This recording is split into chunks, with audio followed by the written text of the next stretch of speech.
नमस्कार दोस्तों, welcome to my YouTube channel. आज हम बिहार एसएससी सीजीएल मेंस जो 23 जुलाई को एग्ज़ाम हुआ है उसके कटअप के बारे में कुछ डिस्कस करेंगे। तो आइए देखते हैं। वीडियो देखने शुरू करने से पहले आपसे एक रिक्वेस्ट है, अगर आप इस चैनल पर नए हैं तो इस चैनल को सब्सक्राइब कर लीजिए, क्योंकि इस चैनल पे बिहार दरोगा का रोज़ एक डेडिकेटेड प्रैक्टिस सेट डाला जाता है। आप यहां जुड़ के रोज़ एक प्रैक्टिस सेट का फ़ायदा उठा सकते हैं। तो आइए हम डिस्कस कर लेते हैं बिहार एसएससी सीजीएल पे। सबसे पहले हम यहां देखते हैं कि वैकेंसी कितना है। तो यहाँ आपको टोटल वैकेंसी आपको 2248 है। कितना है? टोटल वैकेंसी 2248 है। 2248 वैकेंसी में आपको आर्ट्स स्टूडेंट के लिए 2 पोस्ट के लिए एलिजिबल है। उसमें कौन कौन है? सचिवालय सहायक और योजना सहायक, जिसमें सचिवालय सहायक का कितना पोस्ट है? 1360 और योजना सहायक के 125, यानी 1485 सीट के लिए ही आर्ट्स वाला स्टूडेंट एलिजिबल है। वहीं हम साइंस के लिए देखते हैं, एक्सेप्ट यानी मैथ, इकोनॉमिक्स, स्टैटिक्स और कॉमर्स छोड़ के, मतलब ये जो तीनों में ऑनर्स किए उनको छोड़ के साइंस के लिए स्टूडेंट एलिजिबल है। 1360 सचिवालय सहायक, 125 योजना सहायक और 74 मलेरिया इंस्पेक्टर। जो साइंस स्ट्रीम से ग्रेजुएशन किए हैं, मैथ, इकोनॉमिक्स, स्टैटिक्स और कॉमर्स हटा के, यानी फिजिक्स, केमिस्ट्री, बायो वगैरह से किए हैं जो साइंस स्ट्रीम से, उनके लिए कितना पोस्ट है? 1559 पोस्ट है। अब हम देखते हैं जो कैंडिडेट साइंस में यानी मैथ से, इकोनॉमिक्स से, स्टैटिक्स से, कॉमर्स से किए हैं, उनके लिए सारे पोस्ट के लिए कुल टोटल 6 पोस्टों के लिए जो वो एलिजिबल है। इनके लिए एक गोल्डन अपॉर्चुनिटी है, क्योंकि 3 पोस्ट जो ऑडिटर का है, अंकेक्षण का, उसमें मैथ, इकोनॉमिक्स, स्टैटिक्स और कॉमर्स का ही स्नातक होना चाहिए, वहीं इस पोस्ट के लिए एलिजिबल है। उनके लिए कुल टोटल आपको मानिए तो 687 के आसपास पोस्ट है। मतलब इन लोगों के एक्स्ट्रा उसको जो मैथ और इकोनॉमिक्स स्टैटिक्स से किए हैं उनको 687 के अप्रॉक्स में, उनके लिए जो ये 4 चीज़ से जो किए हैं आपको स्नातक, उनके लिए 687 एक्स्ट्रा पोस्ट है। तो ये देखने के बाद हम सबसे पहले एग्ज़ाम पे कुछ चर्चा कर लेते हैं। तो आइए देखते हैं एग्ज़ाम पे। तो बिहार एसएससी सीजीएल का जो एग्ज़ाम हुआ था, जो 23 जुलाई को जो एग्ज़ाम हुआ था, आपको 23 जुलाई के जो एग्ज़ाम हुआ था, 23 जुलाई के एग्ज़ाम में लगभग आपको 99% स्टूडेंट अपीयर हुआ था, यानी 11,240 स्टूडेंट को कुल एडमिट कार्ड दिया गया था। मतलब मेंस का रिजल्ट दिया गया था 11,240 के, जिसमें से मान लीजिए 240 किसी कारणवश या नहीं दिए होंगे। 11,000 टोटल स्टूडेंट एग्ज़ाम में अपीयर हुआ था। 11,000 में से आपको अधिकांश इसमें जॉब वाले ही हैं। हम भी एग्ज़ाम देने खुद गए थे, मेरे बगल में दोनों तरफ जॉब वाले हैं। इसमें से 50%, 40 से 50% व्यक्ति जॉब वाले हैं, जो पीटी का एग्ज़ाम देके, यानी जो एनटीपीसी था या ग्रुप डी था उसमें ज्वाइन कर लिए हैं, अभी वो ट्रेनिंग कर रहे हैं या कुछ कर रहे हैं। तो अब आते हैं एग्ज़ाम कैसा गया। एग्ज़ाम का लेवल आपको क्या था? मॉडरेट टू टॉप कहा जाएगा। मॉडरेट टू टॉप के सीरीज में हम एग्ज़ाम को रखते हैं, क्योंकि साइंस और करंट अफेयर का जो क्वेश्चन पूछा गया था, वो सबको परेशान किया है। आपको 10 ऐसा साइंस पूछा गया था, 10 क्वेश्चन लगभग ऐसा साइंस पूछा गया था जिसमें कन्फ्यूजन होना ही था। लमसम आपको 25 क्वेश्चन साइंस से पूछा गया था। 72 से 75 क्वेश्चन आपको 72 से 75 क्वेश्चन आर्ट्स से पूछा गया था। आपको 72 से 75 क्वेश्चन आर्ट्स और साइंस मिला के पूछा गया था। उसमें से 25 क्वेश्चन साइंस का पूछा गया था। 50 क्वेश्चन में आपको statics, GK, GS, current affair वगैरह सब पूछा गया था। आपको 25 क्वेश्चन मैथ से था और 50 क्वेश्चन आपको रीजनिंग से था। तो रीजनिंग मैथ तो खैर आसान था, 5-6 क्वेश्चन ही था जो आपको परेशान कर सकता था। आप जो अच्छा स्टूडेंट होंगे वो आराम से 70 के आसपास, जो अच्छा स्टूडेंट होंगे जिनका अच्छा रिवीजन होगा वह 70 के आसपास बनाए होंगे। फिर भी इसमें भी उनका 1-2 गो क्वेश्चन सीलिंग मिस्टेक हो सकता है, यानी इसमें आपको हम 68 से 70 मान सकते हैं। जो अच्छा स्टूडेंट है 68 से 70 किए होंगे। अब आते हैं हम साइंस में। साइंस का क्वेश्चन आपको 25 अगर पूछा गया था तो उसमें 10 ऐसा क्वेश्चन था, या तो नाम कभी नहीं सुना होगा या उसका लैंग्वेज जो दिया था टफ था, लैंग्वेज दिया था जो टफ था। जैसे वो पूछा गया था क्या अस्थि, कुछ अस्थि करके दिया गया था, वो जोड़ता है, वो क्वेश्चन था। और जो आपको सीपी बाई सीपी से क्वेश्चन दिया गया वो भी नया था। और 2-3 क्वेश्चन 4 क्वेश्चन जो दिया गया था वह बिल्कुल नया क्वेश्चन था। तो सब लोग जैसे आप फर्स्ट दृष्टया अगर आप बनाए होइएगा तो कन्फर्म आप 100 से 110 ही आप कन्फर्म, 100 से 110 के आसपास ही आप कन्फर्म आंसर कर सकते थे। लेकिन 1/4 नेगेटिव होने के कारण बहुत सारे स्टूडेंट ने क्या किया है कि रिक्स लिया है। सब कोई रिक्स लेता है क्योंकि 110 से तो होने वाला नहीं है। आप कितना ही एक्यूरेसी के साथ अगर बनाते हैं तो आपका 150 क्वेश्चन में 100, आप कितना ही एक्यूरेसी के अनुसार बनाते हैं तो आपका मिनिमम आपका 15 गलत होगा ही, मिनिमम 15 गलत आपका हो जाएगा कैसा हूँ। तो यहाँ एवरेज स्टूडेंट का कितना रहा, एवरेज स्टूडेंट का आपको 130 से 140 अटेम्प्ट लिए हैं। अधिकांश स्टूडेंट इसी के बीच में अटेम्प्ट लिए हैं।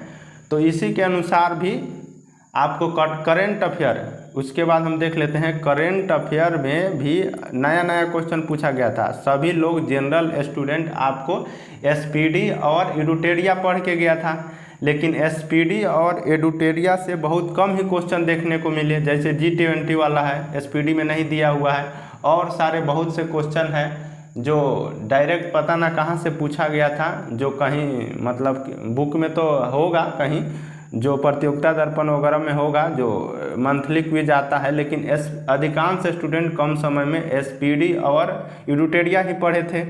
उसमें से करेंट अफेयर उसके अनुसार मॉडरेट लेवल का था। तो करेंट अफेयर में भी बहुत लड़का को परेशानी हुआ है। इसी कारण एवरेज स्टूडेंट जैसे जो भी 140 बनाया है उसका लमसम 15 से 20 क्वेश्चन गलत हुआ है, 15 से 20 क्वेश्चन गलत हुआ है। 15 से 20 क्वेश्चन का मतलब हो गया आपको, इसमें 4 नेगेटिव है तो 5 घटा दीजिए, 115 के आसपास एवरेज स्टूडेंट का, मतलब एवरेज नहीं कह सकते हैं, जो थोड़ा ठीक ठाक है उसका 115 आ रहा है, यानी 115 आता। तो आइए हम देख लेते हैं अब किसका कटअप क्या जाने वाला है। तो मेरे अनुसार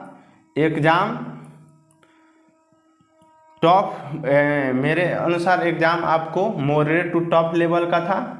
भले भी क्वेश्चन एग्ज़ाम हॉल से बाहर निकलने के बाद क्वेश्चन आसान लगने लगता है, लेकिन उसमें जो रहता है एग्ज़ाम प्रेशर और बहुत सारा रहता है, सब 150 क्वेश्चन बनाना रहता है, तो एग्ज़ाम इतना आसान नहीं था। उसी के अनुसार हम कटअप प्रिडिक्ट किए हैं। अगर आपका इतना स्कोर आ रहा है तो आप मान के चलिए आप रेस में हैं।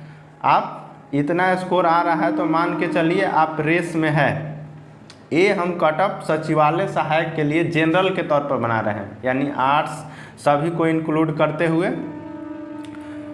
तो आपका जनरल का कटअप आपको मेरे अनुसार, जिसका 115 से 118 नेगेटिव छांटने के बाद, नेगेटिव हटाने के बाद 115 से 118 के बीच आ रहा है, वो मान के चलें कि वो रेस में है। वहीं फीमेल में आपको देख लेते हैं 110 से 13 के बीच जिसका आ रहा है, वो आप उनको रेस में है, उनका सचिवालय सहायक में हो सकता है। वहीं ओबीसी का देखते हैं तो 113 से 16, जिसका 113 से 16 के बीच आ रहा है, 113 से 16 के बीच आ रहा है, वो मान के चलें कि उनका भी सिलेक्शन हो सकता है। कट ऑफ हमेशा 100% सही नहीं होता है, हम अपने अनुमान के अनुसार, एग्ज़ाम के अनुसार हम प्रिडिक्ट कर रहे हैं। तो जिनका 113 से 16 है मान के चलें, उनका रेस में है, वो प्रबल दावेदार हैं। वहीं फीमेल में देखेंगे बीसी का 108 से 111 के बीच में है, वो अपना मान सकते हैं। वहीं ईबीसी का कटअप 110 से 113 जिसका है वो आप रेस में मान सकते हैं। वहीं फीमेल में 105 से 108, एससी कैटेगरी में 107 से 110 जिसका स्कोर आ रहा है आफ्टर नेगेटिव के बाद, वो रेस में मान सकते हैं। वहीं फीमेल में 102 से 105 के बीच में जिसका मार्क्स आ रहा है वो रेस में आपको उनको शामिल कर सकता है, वो आशा रख सकते हैं। वहीं एससी का एसटी का आप देखिएगा तो 105 से 108 के बीच जिसका स्कोर आ रहा है वो मेल अपना उम्मीद रख सकते हैं कि सचिवालय सहायक पोस्ट उनको मिल सकता है। वहीं 100 से 103 जिसका फीमेल में आ रहा है एसटी कैटेगरी में, वो मान के चले कि उनका सिलेक्शन सचिवालय सहायक के पद पे हो जाएगा। ईडब्ल्यूएस में आपको 110 से 13 जिसका भी आ रहा है, 110 से 13 या 110 से जिसका भी ऊपर है, बॉर्डर लाइन है 110। वहीं फीमेल में 104 से 107 के बीच जिसका भी स्कोर आ रहा है, मान के चले उनका सचिवालय सहायक में सिलेक्शन होने की प्रबल संभावना है। वहीं हम देख लेते हैं मैथ ऑनर्स के लिए, मैथ और जो मैथ ऑनर्स किया हुआ है, मैथ, इकोनॉमिक्स, स्टैटिक्स, कॉमर्स, उनके लिए क्या कटअप जा रहा है। उनके लिए हर एक कैटेगरी में आपको 2 से 3 क्वेश्चन, मिनिमम 2 क्वेश्चन वो घटा के चले कि अगर उनका है, जितना भी हम कटअप ये बताए हैं सभी का, उससे 2 से 3 क्वेश्चन जो मैथ, इकोनॉमिक्स और आर्ट्स कॉमर्स से स्नातक किए हुए हैं, उनका 2 से 3 क्वेश्चन इससे कटअप कम जाएगा। अब रहा बात की डॉक्यूमेंट्स वेरिफिकेशन, इसके बाद क्या आएगा, इसके बाद फाइनल रिजल्ट अभी नहीं आएगा, इसके बाद आपको डॉक्यूमेंट्स वेरिफिकेशन के लिए बुलाया जाएगा। डॉक्यूमेंट्स वेरिफिकेशन के लिए डीवी के लिए बुलाया जाएगा। उसमें आपको कितना स्टूडेंट, आपको 2248 पोस्ट है टोटल। तो पिछला रिकॉर्ड के अनुसार आपको इसमें 1.1 या 1.2 गुना बुला सकता है। तो मैक्सिमम आपको इसमें स्टूडेंट 2500 से 3000 के बीच में बुला सकता है। कितना, 2500 से, इसमें मैक्सिमम 2500 से 3000 स्टूडेंट को डीवी के लिए बुलाया जाएगा। तो ये रहा। अगर आपका अब लास्ट क्वेश्चन कि आपका रिजल्ट कब आएगा डीवी के लिए, तो डीवी का लिए रिजल्ट जल्द ही आपको, मेरा अनुमान है कि बोर्ड बहुत ही फॉर्म में है, तो आपका रिजल्ट 20 अगस्त, कब, 20 अगस्त के आसपास आपका रिजल्ट डीवी के लिए आ जाएगा। क्योंकि इस पर कोर्ट केस चल रहा है, बिहार एसएससी चाहेगा कि इसको जल्दी से निपटावें। तो 20 अगस्त तक आप मान के चलिए कि आपका रिजल्ट डीवी के लिए आ जाएगा। तो ये रहा पूरा डिस्कशन, फुल डिस्कशन।